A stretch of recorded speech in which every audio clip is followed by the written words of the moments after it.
city. I don't know where you're sitting. I'm looking. There you are. Thanks for the passport. And I want to also thank the members of Congress here today. Kathy Castor, who represents this district, and Darren Soto, both good friends. And, two champions for opportunity, health care, and a safer climate for the people of Florida. I can't stand here and not tell you how much I admire Charlie Crist. Charlie?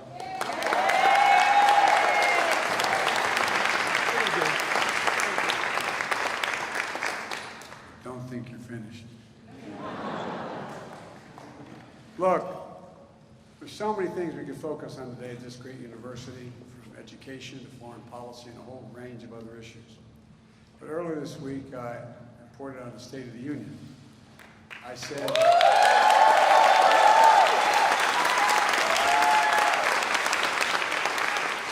it says because of the people of this country, resilience and the strength, the soul of the nation is strong, and the backbone of this nation is strong, and the people of America are strong.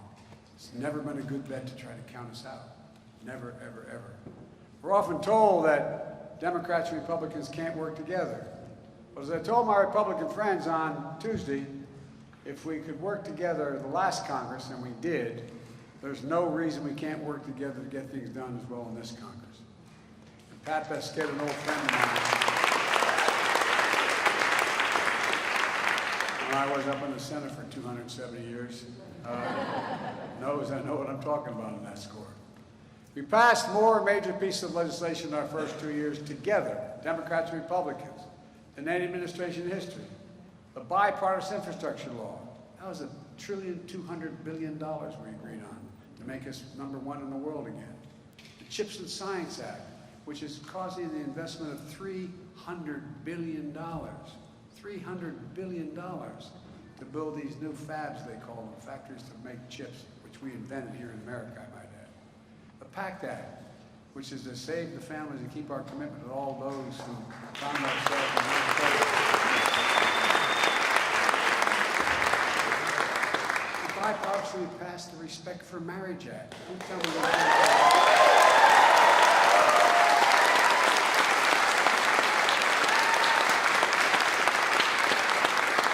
Years ago, I wrote, and there was great consternation over it, but we reauthorized it again. The Violence Against Women Act, the Election Reform Act.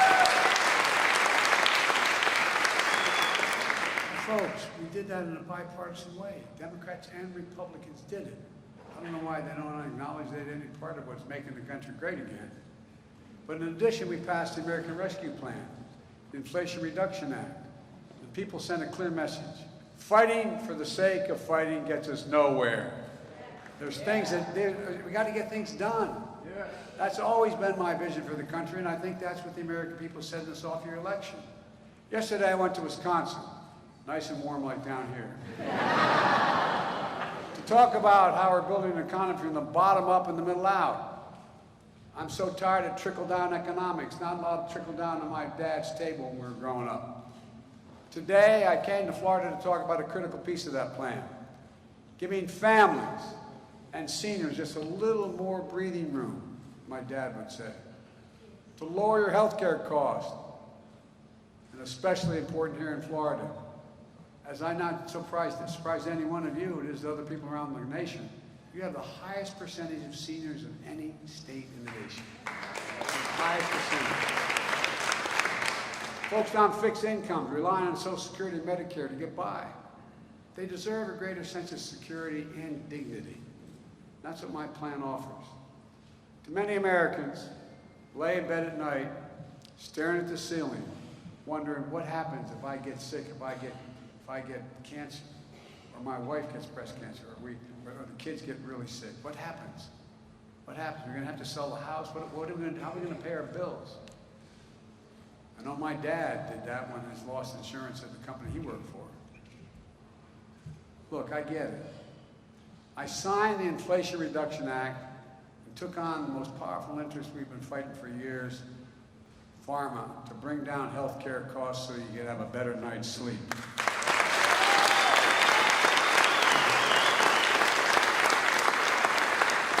Although we passed it in the middle of last summer, and we let people know what was in it, no one saw it because it didn't take effect.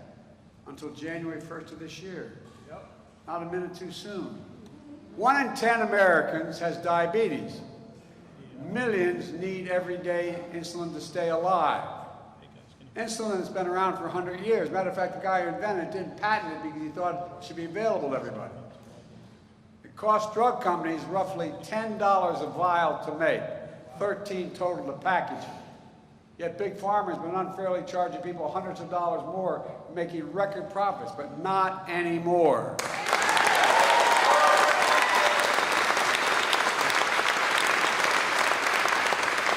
Capped the cost of insulin at $35 for seniors on Medicare. But there are millions of Americans not on Medicare, millions, including 200,000 young people with type 1 diabetes that need this insulin to save their lives. Let's finish the job. Cap insulin at $35 a month for everyone who needs it. You know, we pay more, I know Charlie knows this, we pay more on prescription drugs than any country in the world. Let me say that again. The United States of America pays more on prescription drugs than any country in the world. There are many drugs, like expensive cancer drugs, that cost up to $10,000, $12,000, $14,000 a year.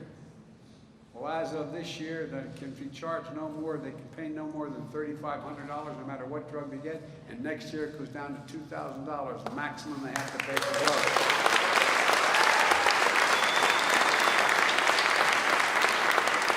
No matter how expensive the drug is, the total for the year is only had to be $2,000. And if drug companies raise prices faster than inflation, they'll have to pay Medicare back the difference. Have to pay them back. We'll also make common vaccines like whooping cough and shingles and free from instead of $100 to $200 a shot. They're free for all of them. We're finally giving Medicare the power to negotiate drug prices. We're trying to do this for years. And by the way, just hold for a second. One of the things a lot of you know, we're in the military, we're able to, at the VA, they can negotiate the price they're going to pay for the drugs that soldiers and sailors and airmen, et cetera, need. But Big Pharma, up to now, has always stopped their ability to negotiate with them. Well, they're the only, by the way, the only group in the world we can't negotiate with. We couldn't negotiate with. But we finally got it done. Bringing down prescription drug costs doesn't just save seniors money. It will cut the federal budget by hundreds of billions of dollars.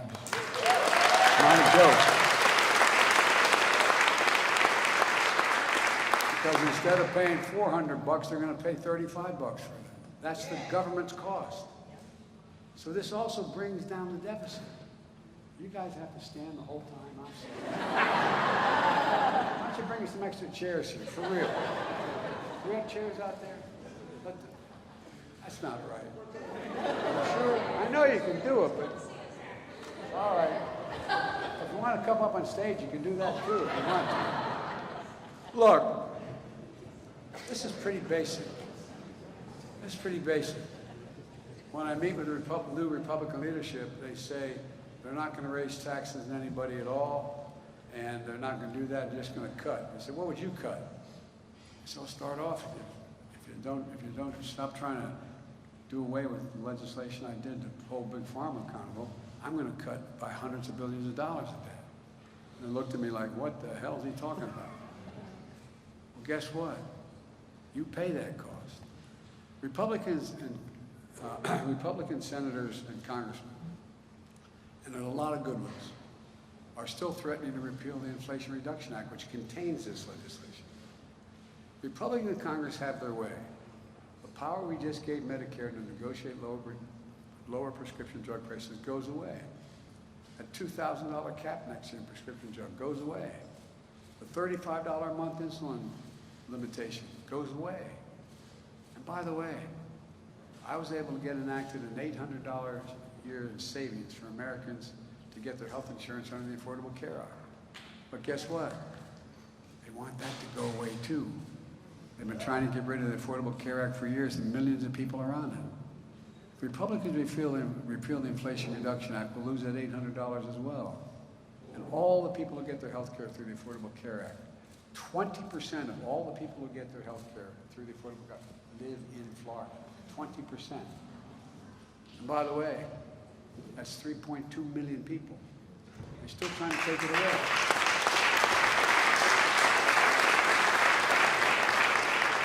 And I might note just parenthetically, I'll get back to this, but we were able to do all this, and I cut the budget by $1.7 trillion. 1.7, more than any president has in all of American history. One of the reasons why, if you can hold for a second, one of the reasons why is because I thought it was time people began to pay their fair share a little bit. You know, in 2020, there were 55 American corporations of the largest Fortune 500 companies who made $40 billion. They paid zero in taxes. I really did something offensive to them. Made them pay 15%. That's less than a nurse pays or a firefighter. But that 15%, guess what? It paid for all this. Raise your hand.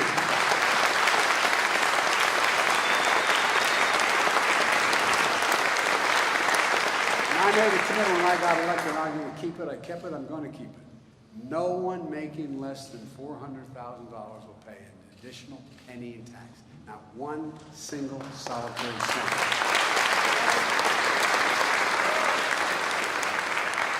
So folks, this is doable. It's just, I mean, I'm not going to embarrass anybody or myself here by asking you, anybody who thinks the federal income tax system is fair, raise your hand.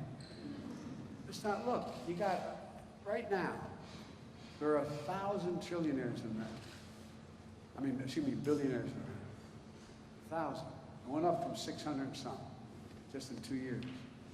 You know how much they average pay, the average percent of their salary, their income they pay? 3%.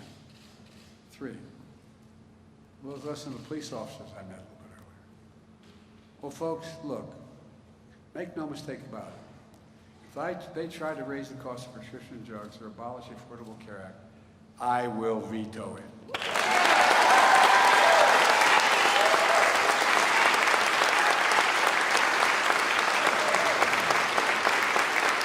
Look, the Affordable Care Act also includes this offer. If a state expands Medicaid, not Medicare, Medicaid for the poor, so low-income folks can get health care, the federal government picks up 90% of the cost. That's the deal, 90%. Well, guess what? The state only pays 10%. It's a great deal. 39 states said, yeah, send it to us. Only in 11 states, including Florida, said, no, we don't want Medicaid. No, I'm serious. Over 1.1 million people in Florida would be eligible for Medicaid if Governor DeSantis just said, I agree to expand it. It's not, this isn't calculus. And by the way, it would also help keep rural hospitals open. Why are they closing? Now, think about this all across America. I'll just talk about Florida for just a second. When folks don't have Medicaid, they come in and they're poor and the rural folks, the hospital can't charge them. There's nobody to charge. There's no money. They take care of them if they come through the door. But 8 rural hospitals have already closed in Florida since 2005, 8. And 7 others are at risk closing in rural Florida. That's more than 1/3 of all the rural hospitals in this state. And it matters. Do you know what the reason, the further distance the hospital is from your home, if you have a tragedy, if you have an accident, the higher the percentages you'll die. Because it takes so long to get there, to the nearest hospital. That's just a statistic. The only reason Medicare expansion hasn't happened here is politics. It's time to get this done.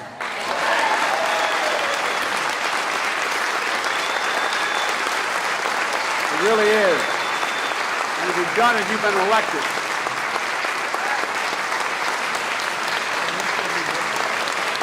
It really means.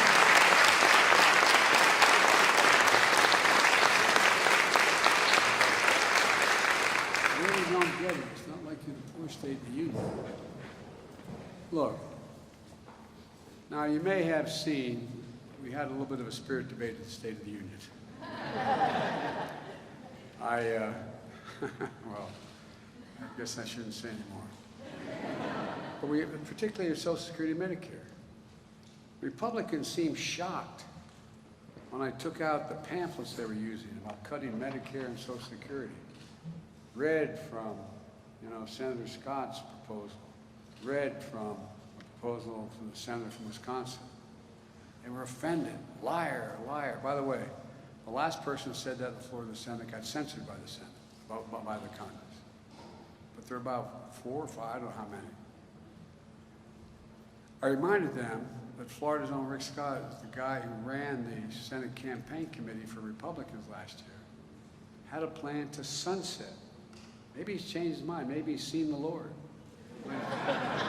But he wanted to sunset, meaning if you don't reauthorize it, it goes away. Sunset Social Security and Medicare every 5 years. Now, it's not likely to get voted out, but I'll tell you what, it's likely it got cut drastically if you had to do it every 5 years. The very idea the senator from Florida wants to put Social Security and Medicare in the chopping block every 5 years, I find to be somewhat outrageous. So outrageous that you might not even believe it. But it's what he said. I won't do it again, but well, I will. 12-point American Rescue Plan. One of the points, all federal legislation sunsets every 5 years. The law is worth keeping. The Congress can pass it all over again. Look, if it doesn't get reauthorized, it goes out of existence. If Congress wants it, they got to keep it, and they got to vote on the same thing. And then, in case there was any doubt, just yesterday, he confirmed that he still likes his proposal. Well, I guarantee you, it will not happen. I will veto it. I'll defend Social Security.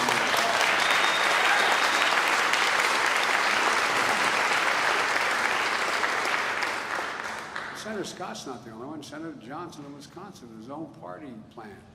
He laid out Social Security should be in the chopping block every year. But look, in his case, as I said, he wants to do it every single year. Let's remember what this is all about. Some of you are on Social Security, or your parents or grandparents are. You earned it. You earned every single penny. You paid into every paycheck you ever got. From the time you were a teenager, you had money taken out for these programs. There are more than government programs. They're a promise we made. Work hard and contribute, and when the time's come for you to retire, you'll be there. We'll be there for you to help you out. It's been a sacred trust, a rock-solid guarantee. Generations of Americans have counted on it, and it works.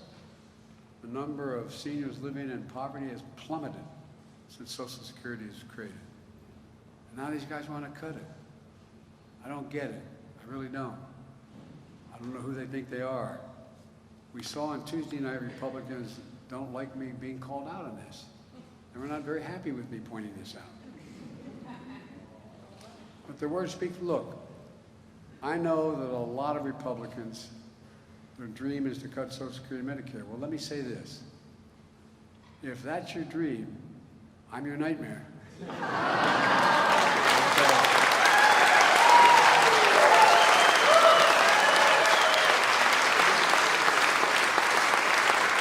By the way, that may be redundant. I think they already think I am. But if anyone tries to cut Social Security, we're going to stop it. If anyone tries to cut Medicare, we're going to stop it. And look, when I called Republicans out of this on the State of the Union, it sounded and they started yelling liar, not all, but started yelling liar, liar. And I said, that means you all are for keeping Social Security? They all stood up, said, yeah. I said, well, we got a deal.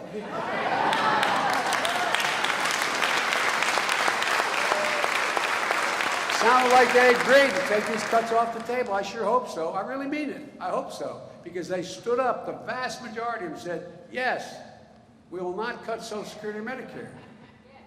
Now, granted, I'll believe it when I see it. But we're going to both lay down our budgets very soon.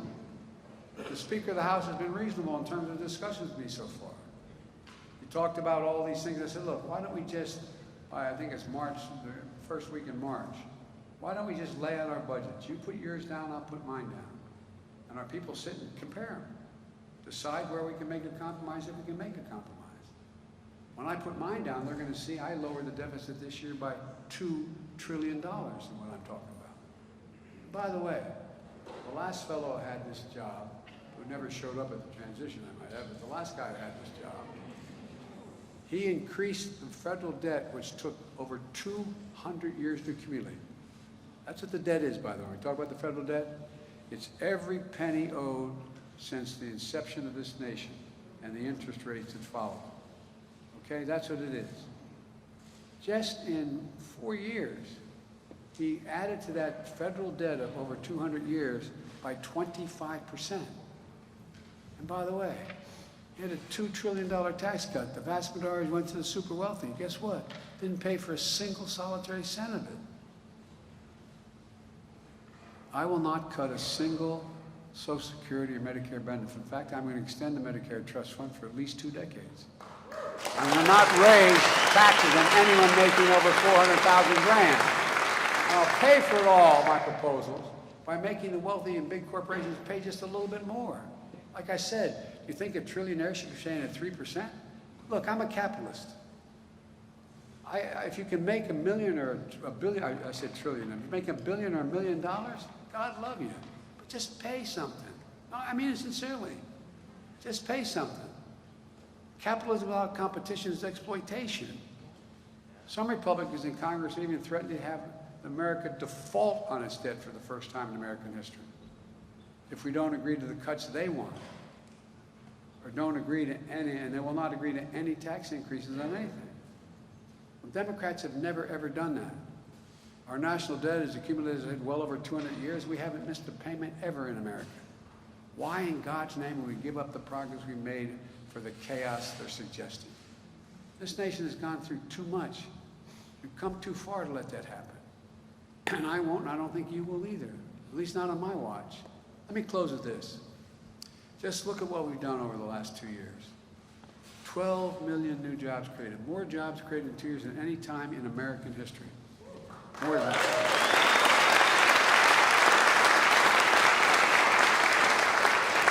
800,000 manufacturing jobs.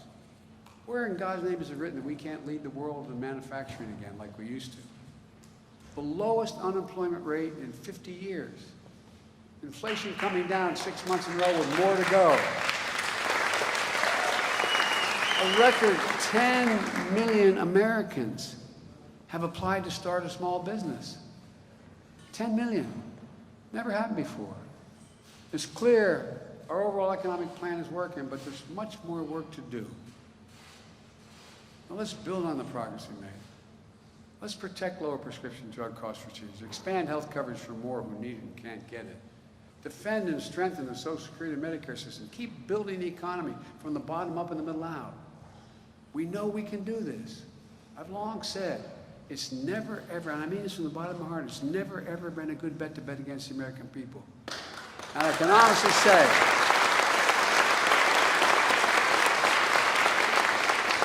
we've got a lot more to do, but I've never been more optimistic about America's future. Just remember who we are, for God's sake. We're the United States of America. Nothing is beyond our capacity if we work together. So God bless you all, and may God protect our truth.